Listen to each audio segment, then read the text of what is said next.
So we're going to recite the refuges and precepts now, which are written on the little liturgy sheet next to you.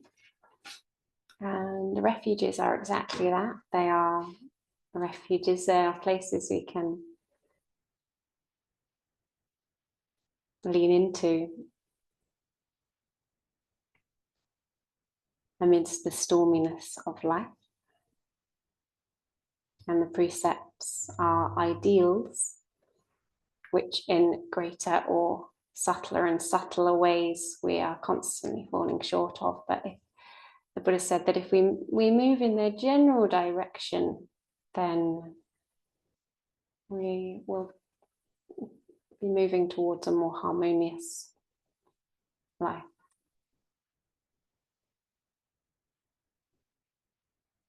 For refuge, I go to the Buddha. For refuge, I go to the Buddha. The one who is awake and full of love. The one who is awake and full of love. Namo Buddhaya. Namo Buddhaya. For refuge, I go to the Dharma. For refuge, I go to the Dharma. All that guides us to wisdom and compassion. All that guides us to wisdom and compassion. Namo Dharmaya. Namo Dharmaya. For refuge, I go to the Sangha. For refuge, I go to the Sangha. those who live in the Buddha's light. those who live in the Buddha's light. Namo Sanghaya. Namo Sanghaya.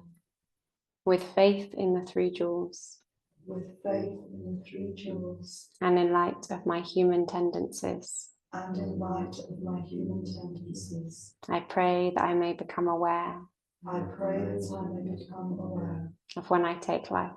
of when I take life. I pray that I may become aware I pray that I may become aware of when I take what is not freely given. of when I take what is not freely given. I pray that I may become aware I pray that I may become aware of when I fall into sexual misconduct. of when I fall into sexual misconduct. I pray that I may become aware I pray that I may become aware of when I fall into wrong speech. of when I fall into wrong speech. I pray that I may become aware I pray that I may become aware of when I fall into intoxication. of when I fall into intoxication.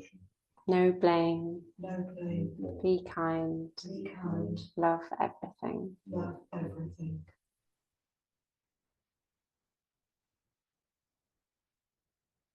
Innumerable are sentient beings. We vow to save them all. Inexhaustible are deluded passions. We vow to transform them all. Immeasurable are the Dharma teachings. We vow to master them all. Infinite is Buddha's way. We vow to fulfill it completely.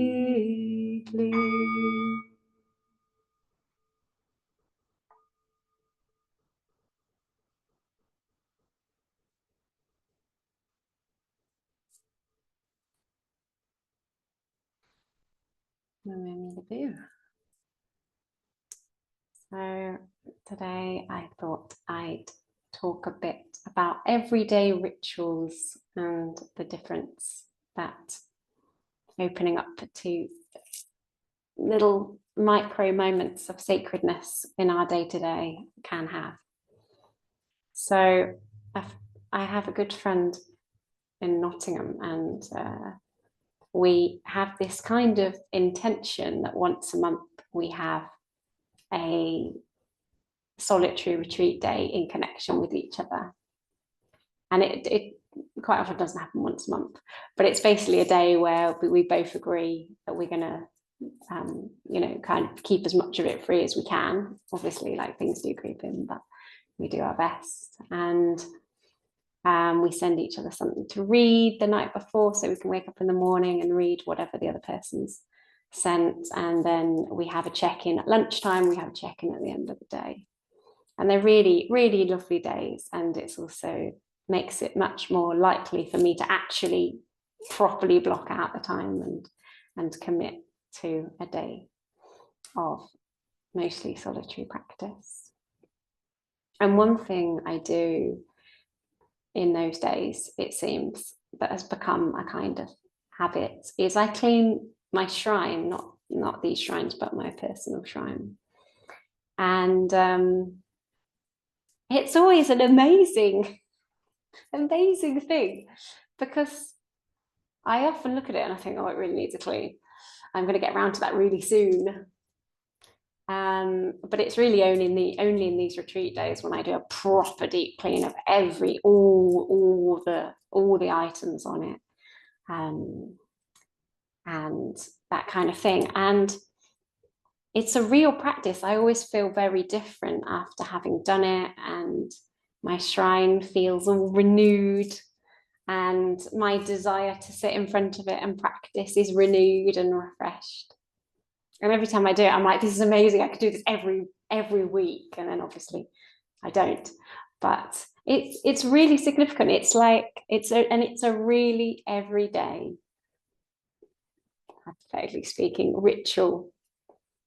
A really simple act of just taking every tiny thing off and cleaning it and putting it back. And yet it creates this shift in consciousness. It puts me more in touch with the sacredness. And I feel like every day provides us endless opportunities like this. They're even more mundane, so to speak, as cleaning a shrine. Like every time we pour ourselves a glass of water or make a cup of tea, we could imagine it as a little offering to the Buddha as well as an offering to ourselves.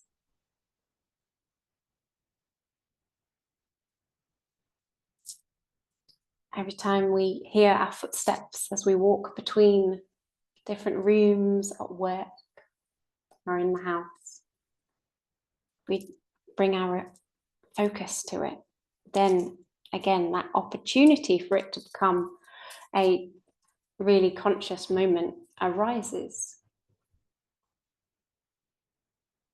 And the natural world is constantly giving us these opportunities as well.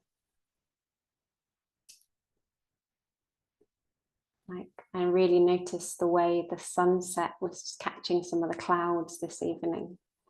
And I spent, yeah, it's all blue and dusky out there now, so we can't see it. But I spent literally 2 minutes, just 2 minutes, looking at the clouds. And that became a tiny little ritual, like a mini moment of sacredness.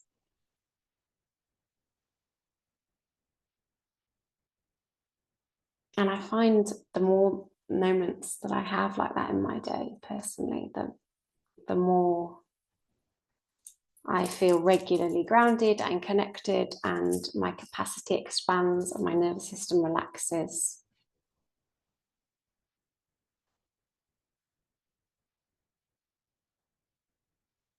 And it reminds me that there is this sacred dimension that is ever present, that is almost like slightly, you could think of it as slightly overlaid with our day-to-day existence. And it only takes the slightest moment of slightest turning towards it to actually break through into that realm of connection and presence.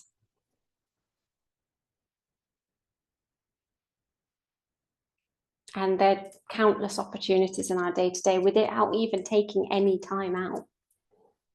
We're doing things all the time that could be tiny little rituals.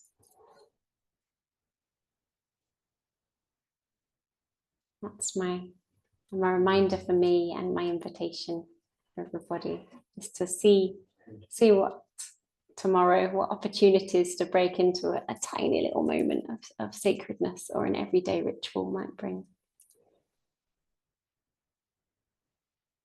Namo Amida Boo.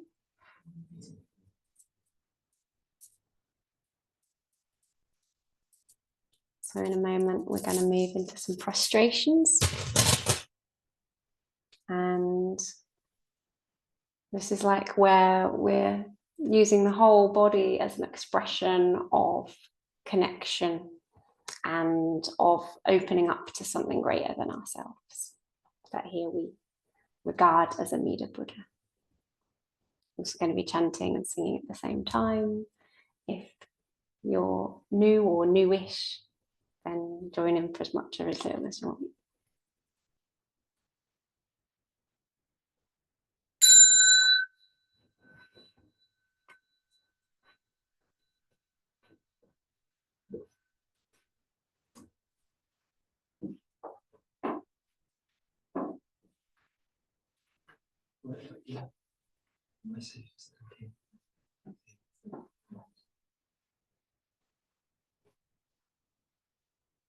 Namo Amida Boo. Namo Amida Boo. Namo Amida Boo.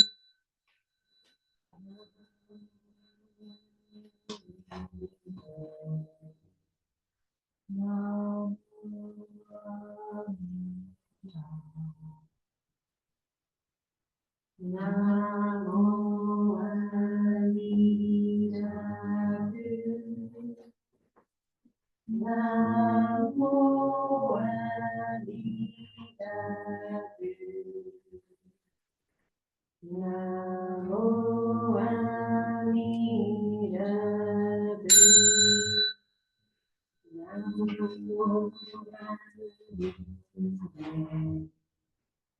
Amida-bu. Namo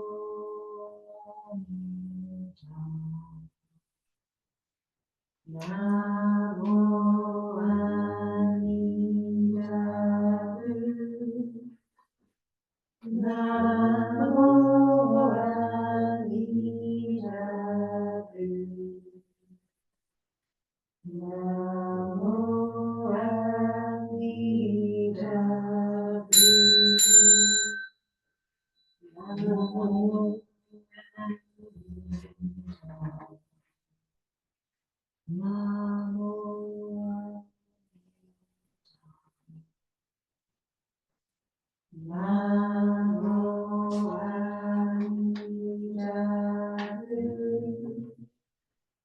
Namo Amida-bu. Namo Amida-bu.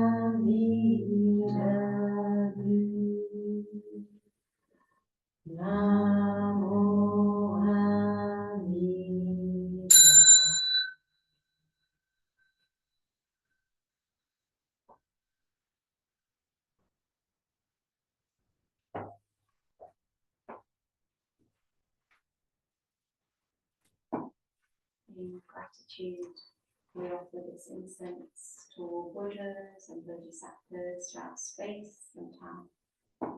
May it be fragrant as the earth herself, reflecting our careful efforts, our wholehearted awareness, and the fruits of understanding so ripen. May we and all beings be companions of Buddhas and Bodhisattvas. May we awaken from forgetfulness and realize our true life. May we continue to stand at our seats.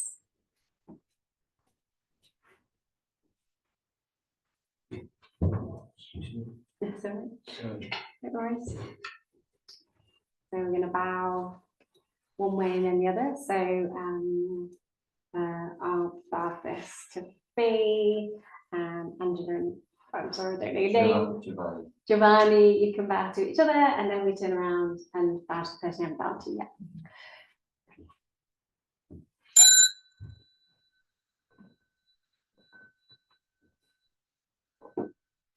And then we bow to the main shrine.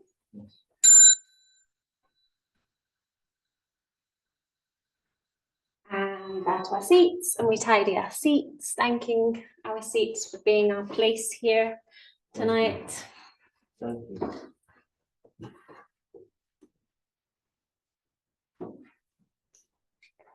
In terms of announcements, we have got a work hour here this weekend, so if you want to come and do a bit of gardening, then that'll be from 11 till 12. I think that's it in terms of announcements. So we'll close with the closing verse, which is just a couple of lines. So blessed by Amita's light, may we care for all living things and the holy earth. Namo-mita-bu. Thank you.